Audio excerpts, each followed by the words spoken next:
Yeah, Bob and Kirsten, here's the letter Love says she got just this afternoon. The center focus of all of this is the money Love raised for a primary election that never happened.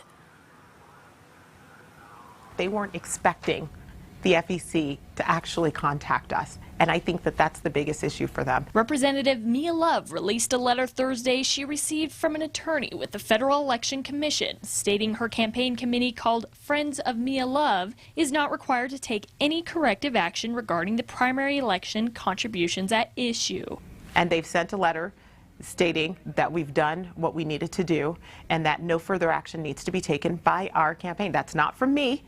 That is from the entity that oversees all of these things. What the letter does not disclose is which of the primary election contributions are at issue. Is it the $1 million this campaign ad from Ben McAdams claims she is using illegally?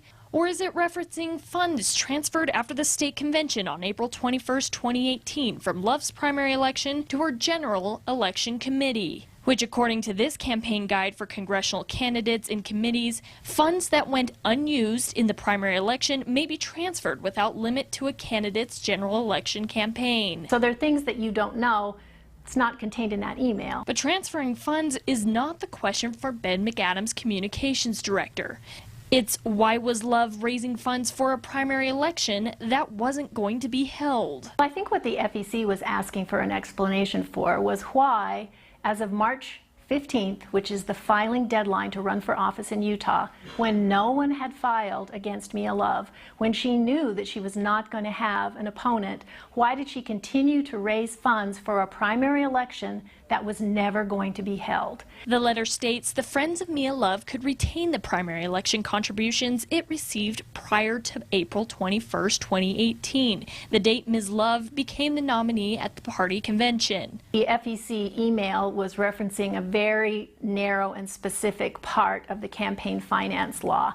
And again, we don't know the underlying details. We don't know if she met the deadlines appropriately to be able to redesignate. What we know is that she, by her own acknowledgement, did things wrong. Earlier, Love told another news outlet, "I honestly believe that Mayor McAdams should pull out of this race." But when Fox 13 asked her about it, she backed down. Mayor McAdams is going to do whatever he wants to. I just want to make sure that the voters know who they have a choice. Though not knowing all the details, but knowing that for Love, this campaign year has been tough.